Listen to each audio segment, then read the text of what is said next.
Hello and welcome to the next episode of Looking for Romans.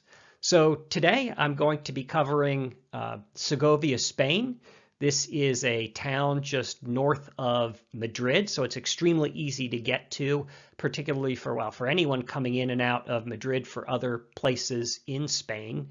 It has a very long history, and the ruins and other buildings stretch from prehistory all the way up to the modern day. So it was established the first settlements that are datable are around 700 BC. Eventually, a settlement was established by the Celts here. This was then captured by the Romans in 80 BC. The Moors came in the 8th century, and then Alfonso VI in 1079. By far the biggest site, most obvious, is the aqueduct of Segovia, which we have right here. There's some disagreement as to when it was constructed. It's ashlar blocks without mortar, so that's pretty impressive. It's just basically a gravity structure. The rusticated brickwork, the ashlar blocks here, are kind of suggestive of Claudius, but it actually dates to later than that. There's some disagreement, as I said, as to when it was constructed, probably under Domitian, based on the anchor bolts that were used to hold the initial bronze inscription letters, which are long since gone. But there's also some theories based on some other dedications and things found around the site that it's possible that this could date to the Hadrianic Age. It was last used fairly recently, so it was in continual use until at least the 19th century. There's some references that it was used in the early 20th century, and then according to Wikipedia and Alexa, its last use was in 1973. But you can find references to many different dates. 1973 sounds about right. It's in excellent condition. There's tons of well-preserved or well-restored areas around town with things to see. There is, of course, the aqueduct, which I'll talk about a little bit later. There is the Alcazar, which was the fortified castle for the kings of Castile. There is a Jewish quarter, which you can explore a little bit. A very well-preserved city wall, which includes gated towers, or tower gates, I guess you'd say, which are exceptionally impressive, and then a museum as well as a cathedral.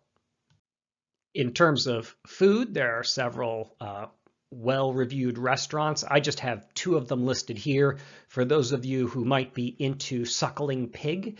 There's a big thing in Madrid as well as in Segovia. I've put down the links here for two restaurants that I read about that had really good reviews. We didn't do the suckling pig. We were only there for the morning and an afternoon, and so we did not partake. But this place is famous. I think it's Meson De Candido. They're famous for cutting the suckling pig with a plate.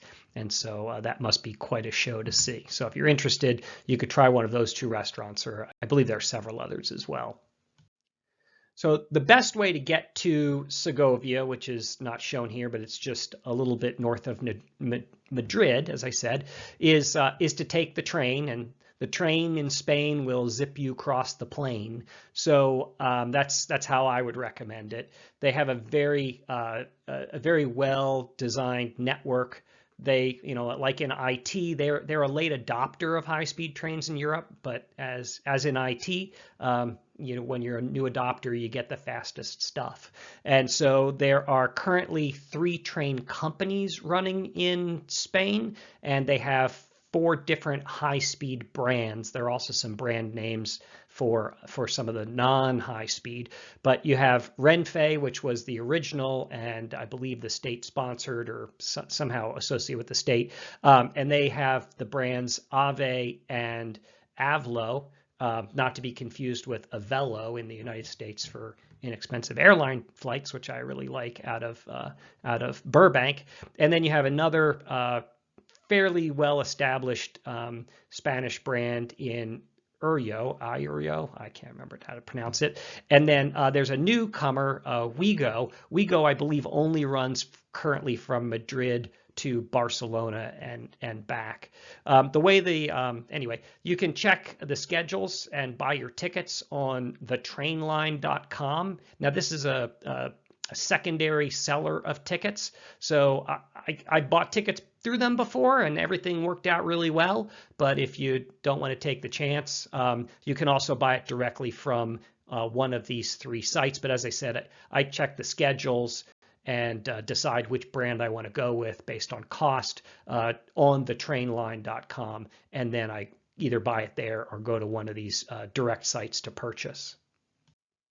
So Madrid actually acts as sort of the hub for all of the different trains going out to the different areas of Spain. You can almost think of it as four separate kind of legs. It's not really, but you can sort of think of it that way.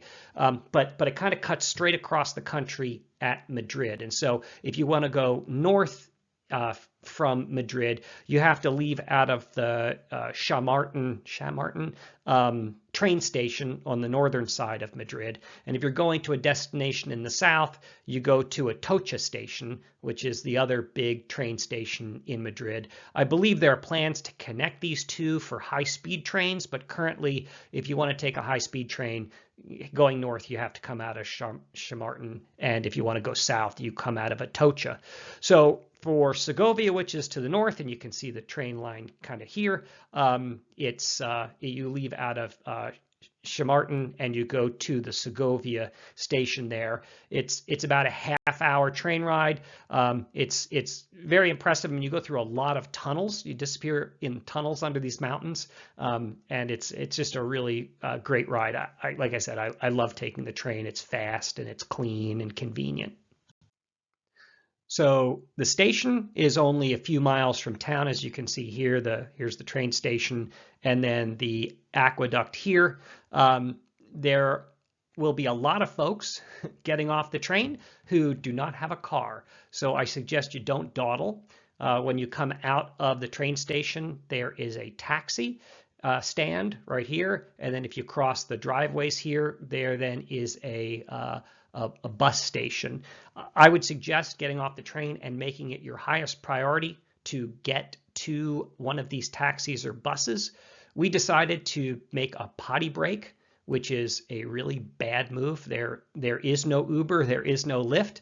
The buses were full and there were no taxis left. So luckily, my wife speaks Spanish, and she went up to the front of the line and spoke very nicely to the couple that was there. There were a lot of two-people couples, and taxis can hold four. So she talked to the folks there and got them to agree to share their ride with us. It made it for an extremely enjoyable ride into town. But of course, the people behind us in the taxi line were not very happy. If you choose to go by the bus, it's kind of like all roads lead to Rome. Well, I was told that, and it looks like all buses lead to the aqueduct, or roughly to it. So if you look at the pole by the bus stop, there's the 11 bus and the 12 bus. The 11 bus goes directly to the aqueduct here. The 12 bus goes almost directly to the aqueduct, and I think there's just a very short walk that you would be left to do. So at the time I made this video, it was about €1 to €2 to take the bus. I always suggest bringing exact change. That way you don't have to worry about what the bus driver's carrying. And as I said, they drop you off pretty close. So I don't think it matters which you take. They're both going to take you probably roughly the same amount of time to get there. The biggest problem would be if you get there and you've missed the taxis and you missed the bus, and you probably would sit there for 30 to 40 minutes waiting for the next one to come. So once you get off the taxi or bus, I would suggest, I had at least definitely 3 things on my priority list, which I would recommend to you as well. So there's clearly aqueduct, and I would hit that first. The next priority I would make is all the way across town, of course, and up the hill, and that is the Alcazar. The third would be the museum. I'll show a picture of that here later. And the last is the cathedral. I did not go into the cathedral. There's also a synagogue over here in the Jewish quarter, but it was made into part of a convent, and it has a crucifix in front, and that seemed a little too odd, so we didn't do that. If you visited and know of some stuff I've missed, please go ahead and put it down in the chat. And also, if you like this video and this kind of content, please like and subscribe, because it'll really help me with the YouTube algorithms. So as I said, the 11 bus and the taxi will drop you off right about here at the base of the aqueduct. The 12 will drop you off somewhere, I don't know, down here someplace off the picture. That's actually, this is where you can pick up a taxi. Extremely convenient to pick up a taxi to go back to the train station. Maybe do people a favor and get a taxi back over to the train station to pick other people up. I love to touch ancient stuff, and no one's gonna stop you from touching the aqueduct, and I love to walk. So I'd recommend walking the length of the aqueduct that you can actually see. The water actually flowed this way, sort of up in the screen towards the Alcazar. If you walk in this direction, it goes up the hill.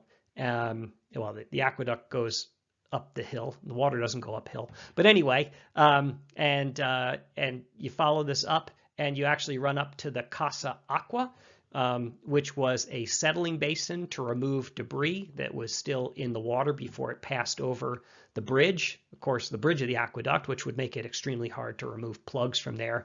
It's really cool to see as you walk up this hill how the Romans have engineered the aqueduct. It's almost like it disappears into the ground as it goes up the hill. The lower tier of arches get shorter and shorter. The legs on them get shorter and shorter until you reach a bend in the aqueduct. It's off of both of these pictures right now. But as it comes around the bend, it's basically just the height of the upper tier, and then those get shorter and shorter until you just have a solid ashlar structure, as you can see kind of maybe off here in the picture, approaching the Casa Aqua. If you go in the other direction, there's a stairwell that goes up, which gives you really nice views of the city and the aqueduct, so I would definitely walk in that direction as well. The Roman part of the channel, so you can kind of see this is the channel of the aqueduct here. It's also called the Spexus. I guess that's the technical term for it. In antiquity, it was about 2 feet wide and 2 feet tall. It's a lot smaller right now due to the addition of concrete and other reinforcements to prevent leaks and other things. And I believe also along the way for a couple decades or century or so, they also ran pipes through it to transport water. So these footprints in the concrete here are not ancient Roman. Those are more modern. And then you can kind of get a sense for the size here by I'm looking into one of the settling basins here, so you can get a sense for how big it is based on my head. So as I said, once you've seen the aqueduct, I would recommend the second priority be visiting the Alcazar. This is the fortified palace of the kings of Castile. So Isabella and Ferdinand and Christopher Columbus fame was actually crowned here queen in 1474. So that's pretty cool. The original building was destroyed by fire in 1862, but it's been extensively restored. I assume that's why if you look at the peaks here, you see these black peaks. Those are not kind of the normal sort of defensive towers you would expect to see. It's more, it's kind of akin to what you'd see if you've been to Prague and you look at the skyline there, the kind of the black peaks. That's really not authentic medieval defensive fortresses, but it's super impressive and is this among several other castles were, I'm told, the inspiration for Sleeping Beauty's castle at Disneyland. Anyway, I would suggest getting tickets well ahead of time. This is the website that I used, which is probably the most direct method. I would suggest if you can do about 200 steps, you can go ahead and climb this tower to get up to the top of the Alcazar, which gives you really great views. So you buy the the palace, museum, and Torre being tower.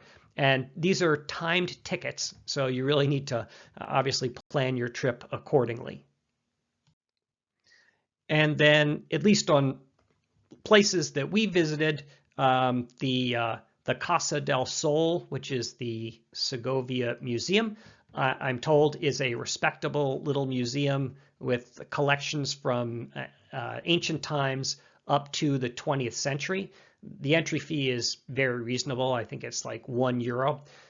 It seems like it has different hours every day, and is closed for maybe 2 to 3 hours in the afternoon. And so again, this is another thing that you're going to have to plan ahead.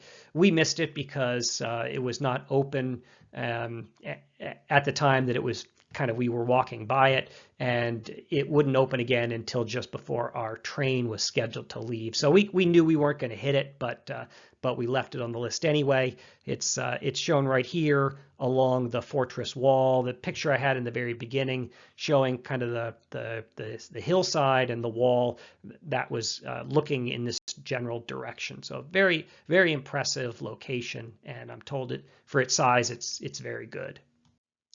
So that is how you get to Segovia and some of the major sites. So Veneris, Vidibus, Vincis, right? So go, see, conquer. If you enjoyed this video and would like to see more on getting to Roman sites, please like and subscribe, and that way I'll know that someone out there is watching and I can make a few more of these.